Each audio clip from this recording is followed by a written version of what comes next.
Hey guys, it's Mike from Cornfield Customs. Today's January 21st, 2017. Wanted to give you guys a quick tour of the shop and some of the projects we have going on.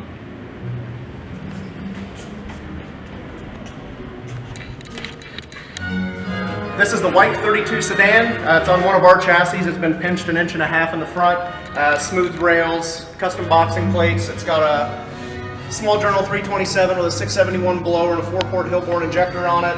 It's been chopped 4 inches in the back, 4 1/4 in the front. It's going to have a lot of custom sheet metal on it. We tapered the hood 5/8 of an inch to kind of sleek the front out, modified the grill shell. We're working on new one-piece quarters with raised wheel wells, 1-inch mini tub wheel wells, and some roof pieces.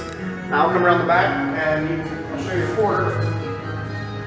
Here's the quarter we're manufacturing for the car. We'll do both sides. Like I said, it's got a 1-inch raised wheel well, and then the wheel well itself is mini tubbed by 1 inch. Very subtle changes, but it really sets the car off, and it'll be a lot different sitting next to a standard 32 sedan. Here we have another 32 sedan chassis. This one's going to North Carolina. It's ASC rails that we hammer and dolly and straighten. This one's also pinched 1.5 inches per side at the cowl to give it a real sleek look in the front. One of our curved spreader bars, one of our flat front cross members, our own boxing plates. It'll have one of our flat rear cross members in it. So we should have this one finished up in the next couple weeks. Here we have the Lamb Henry J. It's more of a Pro Street style. It's in for doing the firewall, wheel wells, mini tubs, trans tunnel, seat risers, air conditioner, dash, a lot of sheet metal type work.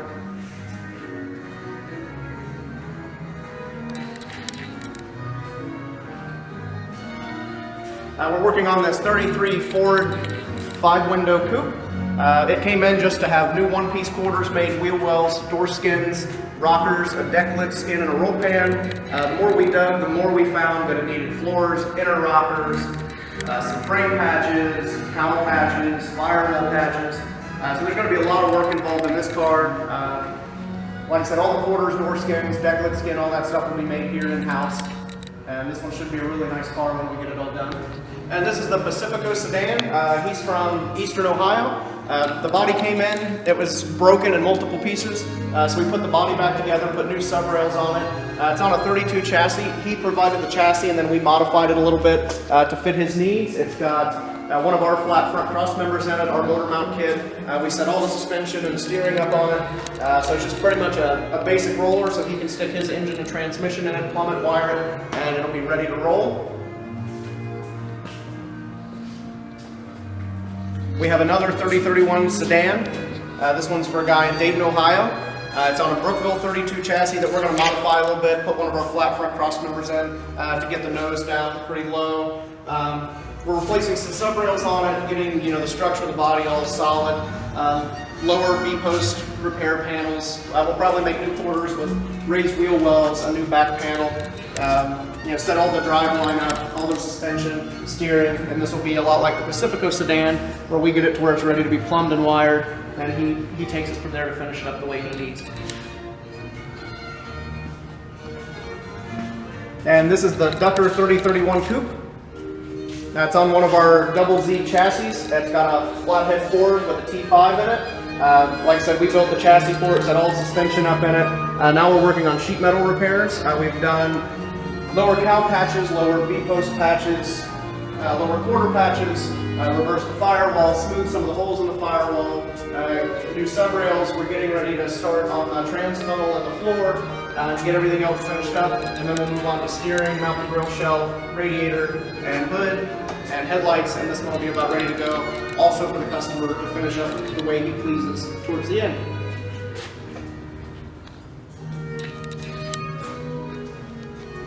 This car's a really neat project. It's called the Rouster Roadster. It's based on a 1963 A.J. Watson Indy car. He's always wanted a Watson-style car, but he wanted it for the street. So we took an original blueprint of a Watson Roadster, and we modified it slightly to make it more adaptable to the street. It's 4 inches wider in the front than a stock Watson, 8 inches wider in the rear than a stock Watson, and then we stretched the cockpit area by 10 inches for more leg room and drivability.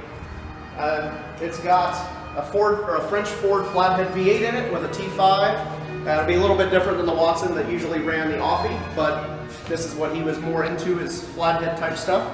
So we've got all that. It's got a Winner's quick change rear end in the back, a WAC custom built straight axle for the front. The Root Brothers in Detroit are doing the final rendering and design on the body, and then we will be building the aluminum skins for the car. Hopefully by midsummer, all the metal work will be done, and it'll look like a slightly modified A.J. Watson car. This is a 1950 Ford Custom that we're doing for a customer in Indianapolis. It's been chopped and it's been sectioned. Some of the work was a little less than desirable, so we're repairing a lot of the panels. So far, it was a sedan, and then they welded the door post into the top to make it a hard top. So we cut all of that out, and we actually made hard top roof sections here by hand. New sail panels, and we're working on the new package tray panels now that are going in. All of that's made to here, and it really sleeks it out. Everything will be metal finished to where you really won't have much filler other than a light skim coat or a coat of high build primer to smooth everything out. We're going to be making new lower quarters, new deck lid skin, floors, firewalls, door skins, probably rockers, firewall. We'll be doing all air ride suspension and just getting everything buttoned up. Like I said, we've done the package tray, the sail panel, the roof section, the 8-post we've got made. We'll keep plugging away on this one. We started raising the wheel well the other day to accommodate for the 2-inch section and getting all the paint stripped off so it looks good in bare metal.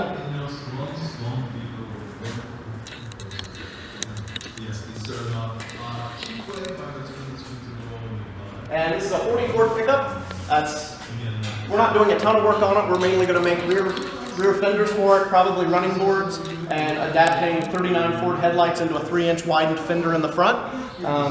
You know, it's not a ton of work, but you know, it's still the style of work we're into. You know, early pre-1950 style hot rods, especially with a lot of metal shaping and coach building, with doing, you know, handmade one-piece fenders. And you can see on this side where they had cut out the front of the fender to put in a Mercedes headlight, and then the customer didn't really like that, so he wanted to go with a 39 Ford light. And you can see on this side, we've made the entire new wider surround, but it still accepts the stock 39 trim and headlight bucket.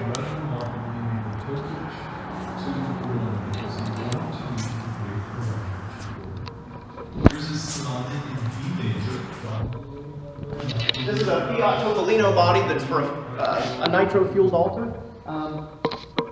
You can see how the cowl has been cut off in the past, and the customer wants that repaired. So we're making the cowl sides, and we actually have the cowl top made. Everything's just roughed in. To replace that, so far we've made lower rear dog legs around the quarters, and then we made a new one-piece rear surround for the spare tire well. We've got a little bit more left to do on this one, and then it'll be ready to go back to the customer to be made into the altered chassis. This is more of our dirty area in the shop where, you know, we do all our CNC plasma cutting, sawing, and grinding. That way it keeps all the dust away from the majority of the customer cars and away from the sheet metal shaping equipment.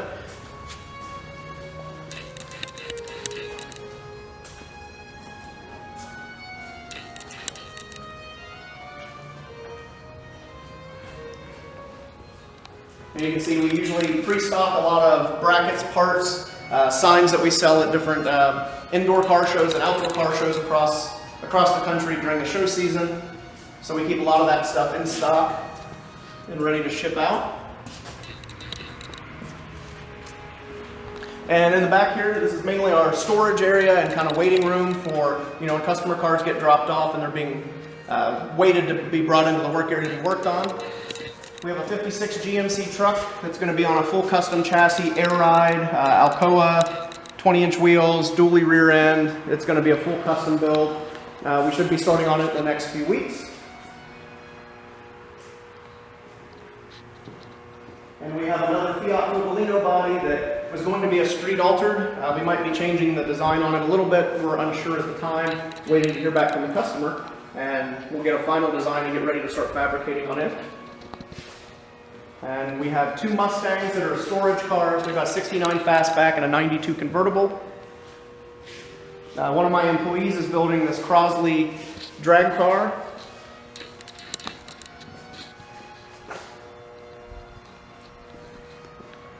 This is a 72 C10 we've been working on for a long time for a customer. Just came back from Line-X. We got the whole floor, top side and bottom side Line-X. We chopped the top 1 inch, replaced most of the floor, the inner outer rockers, straightened a lot of sheet metal. We custom made 49 Chevrolet dash work in the C10. It's been widened in the middle, and then the whole top edge has been remade. A lot of custom things on this truck, suicide doors. It's been a big work in progress, but we're finally seeing the light at the end of the tunnel, and it should be ready to go on the chassis in the next week or so. This is a Whitley's gasser project we're working on. We have to do some sheet metal repairs. The body was kind of chewed up in the past when it was a drag car. So we're going to make a new roll pan, new panel below the back window, new grill baller area. We're trying to see if we can talk the customer into doing aluminum fenders since it's still going to be a gasser. So that'd be a really neat project. We should be also starting it in the next few weeks. And this truck was just dropped off the other day. It's a 47 International pickup, and we handmade some rain drip rails for it, and we have to install those. A couple more patch panels to go in, straighten the fenders, and just a bunch of little things to get handled before it goes off the final paint and body. So this one should be done probably by the end of February and ready to go back to the customer. This is our main sheet metal shaping area where we've got our power hammer, our English wheel, planishing hammer, and our bead roller, as well as other hand style metal shaping equipment. You know, we do everything from quarter panels to door skins, deck lids, floor pans, everything in this area. You can see some of our other projects and bucks around the top. We do a lot of coach building style classes, you know, basic entry-level sheet metal style classes. We do teach a lot on this equipment, and we try to produce as many replacement panels in-house as we can. That way we can ensure, you know, the nicest quality available for the parts that usually don't exist on the aftermarket. Well, thanks for checking out the shop tour from today. Check back on our channel from time to time, and we'll put up more updates and demonstration videos of running different sheet metal equipment and different projects we have going on specific cars in the shop.